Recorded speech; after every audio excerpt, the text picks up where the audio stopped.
हाय, आज मी माझा दुसरा ब्लॉग टाकते खूप दिवसानंतर.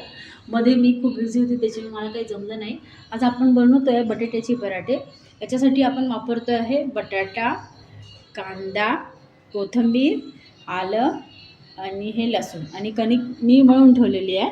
आता हे आपण जे बटाटे आहेत ना, आपण याला पहिले बारीक करून घेणार आहोत. म्हणजे चांगले असे कुचकरून घ्यायचे. आणि हे जे आलं जे आहेत हे मी तुकडे बारीक करून घेतलेले आहेत. चाकूने व्यवस्थित बारीक चिरून घेतलं आहे. लसूणसुद्धा बारीक चिरून घेतला आहे. आणि मिरची तुम्हाला दाखवायची राहिली, मिरचीसुद्धा बारीक चिरून घेतलेली आहे. आता हे सगळं आपल्याला ह्या बटाट्यामध्ये जे तुम्हाला दाखवले होते हे बटाटे आहेत मी हाताने चांगले कुचकरून घेतले. हे जे कांदे आहेत एकदम खूप जास्ती नको टाकायला, म्हणून थोडेच टाकते. थोडे जर वाटलं आपल्याला तर आपल्याला अजून टाकता येईल.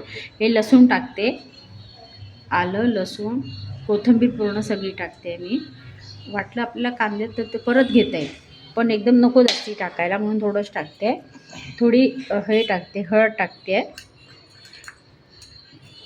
हळद 1 चमचा हळद. मीठ मी ऑलरेडी कणकेत टाकलेलं होतं. कणिक भिजवताना मळताना याच्यात मीठ घातलेलं आहे, त्याच्यामुळे ह्याच्यामध्ये मीठ टाकताना जरा थोडं व्यवस्थित यानीच टाका, नाही तर दोन्ही थोडं जास्त होऊन जाईल. थोडं कमीच टाकला. आणि त्यानंतर मी टाकते आहे 2 चमचे तिखट. तिखट थोडं जास्त असलं तरी चालेल. हे तिखट माझं जास्ती तिखट नाही आहे, त्याच्यामुळे तिखट टाकलं. आता हे छान व्यवस्थित मळून घेते. आता आपण हे जे बॅटर होतं हे आपलं सगळं व्यवस्थित बनवून झालं आहे. सगळं व्यवस्थित टाकलेलं आहे. आता ह्याच्यात आपल्याला काही टाकायचं नाही. आता मी तुम्हाला पराठा बनवून दाखवते याच्यासोबत. आता आपल्याला ही कणिक जी आहे इथे मी मळून ठेवलेली आहे. याचा एक गोळा घ्यायचा. कसा तुम्हाला छोटा मोठा बनवायचा असेल. गॅस जरा पहिले थोडा छोटा ठेवला आहे मी. आपण पुरणाची पोळी जशी करतो तसंच आपल्याला बनवायचं आहे. आता ही पोळी बनवली आहे. या पोळीमध्ये हे आपल्याला बॅटर घालायचं आहे. हा गोळा असा गोळा करायचा आणि हा गोळा आपल्याला ह्याच्यात घालायचा. असं हे पूर्ण नीट व्यवस्थित बंद करायचं. ही जी पोळी आहे ही जरा थोडी जाडीच बनवायची, पातळ नको, नाही तर काय फुटेल. कारण आपलं बरेच लोक मैदा वगैरे वापरतात किंवा रवा वगैरे, तर तसं काही नाही. मी डायरेक्ट कणिक वापरलेली आहे. मग आता हे आपल्याला हलक्या हाताने व्यवस्थित लाटून घ्यायचं आहे. थोडा असा हे झाला तरी चालेल, जाडा.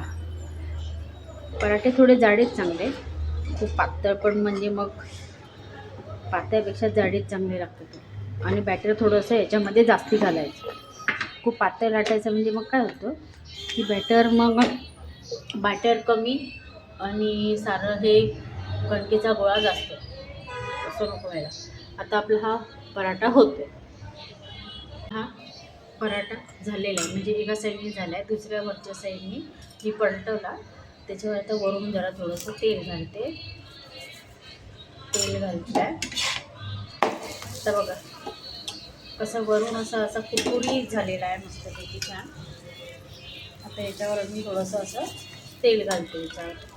बघा कसा फुगला आहे, बघितला कसा टम्म फुगलेला आहे. असा मस्त फुगायला पाहिजे पराठा आपला.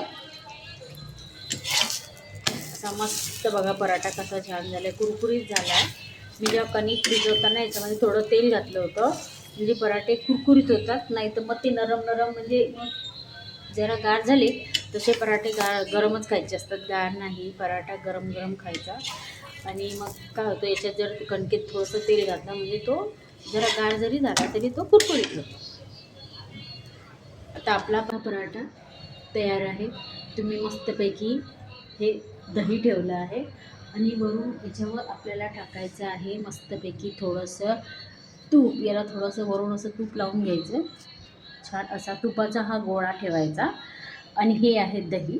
आणि मस्त गरमागरम टेस्टी पराठा खा. तुम्हाला आवडलं असल्यास लाईक करा, शेअर करा, कमेंट करा आणि सबस्क्राईब करा. Thank you, bye.